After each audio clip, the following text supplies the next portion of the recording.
I'm an East Coast guy. I guess I'd say Biggie. East Coast Biggie. Biggie. Biggie. Biggie.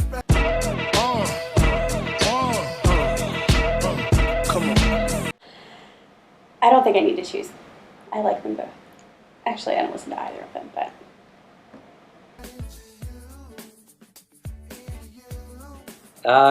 My favorite product on Wayfair is the oak whiskey barrel. You put booze in it, and it ages the booze with the flavor of the barrel. There's a SKU that is a combination of a toaster, a coffee maker, and I think a iPhone charger, which I think is really random but also really awesome. I mean, who doesn't want to charge their phone at the same time that they make toast? I'm a sort of modern furniture fan, so I think my favorite product, which I've yet to be able to afford myself, is the Noel Barcelona chair. I worked for the All Modern team for a little while, so there's still some modern brands I love, and the Cartel Ghost chair is still my favorite, even though it's just plastic. Alcorn. End of the day today.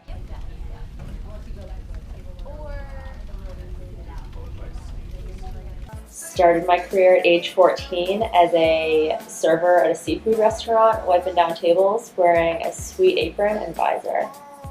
Left every day smelling like fried seafood. So my first job, I worked in a pizza shop. And my worst job, so I worked for the Little League World Series complex in my hometown. And they had me demolishing a hotel. So basically I spent the summer carrying cinder blocks out of this hotel onto this like demo site. And so it was one of those manual labor kind of summers. First job was a busboy in a restaurant. Worst job was I worked at a garden center, and it was the worst job because of the person I worked for was this tyrant named Punky, who was extremely short and abusive, and he called me numbnuts. My worst job is probably I managed the rotisserie chicken section at a Stop and Shop. So every morning in the summer I had to crawl into the chicken ovens and scrub it out by hand.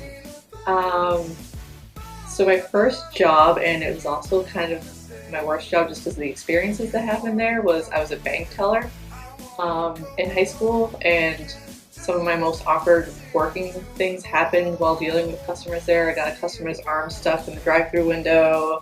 I dropped a box on someone once, so that was probably my worst job.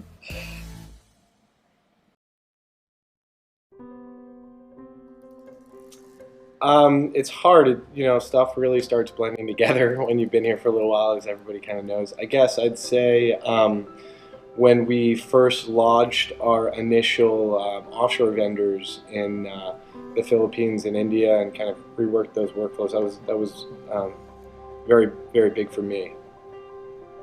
Successfully changing roles from the category side of the business into the operations team. Proudest Wayfair moment probably came when I was working in category, and we first launched with like Walmart and Amazon, and I discovered that our sales velocity on those stores were skewing the rankings of our products on Wayfair. So that was like one of my big aha moments that caused a big change. So I wouldn't say I have a proudest moment, but what I'm in general most proud of is seeing people develop their careers and develop into leaders over time that I've worked with within the company.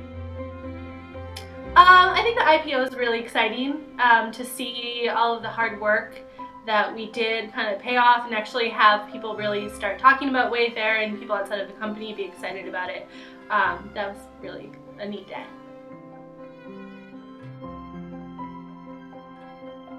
Ask questions. Don't do things just because you think you should be doing it. Actually ask to understand the why. Don't be afraid to, I don't know, do your job better than your peers and really prove yourself, and kind of just don't be afraid to shine. I think there's a couple things. Maybe I'd say, overall it's, be flexible and jump at your opportunities when they're presented to you. So the other big thing I'd say is, have a long view. Don't be afraid to work hard because, it does get recognized. It's certainly something that, sometimes you just need to put your head down and get work done. And also, be flexible and volunteer for stuff. And those kinds of things go a long way. The best piece of advice I could give a newcomer experienced member of the team is to get to know the systems, first of all, then to seek to understand the context for decisions that are being made. So when you're asked to do something, understand why are we doing this? And then, so you know the systems, you know the context for why we're doing things.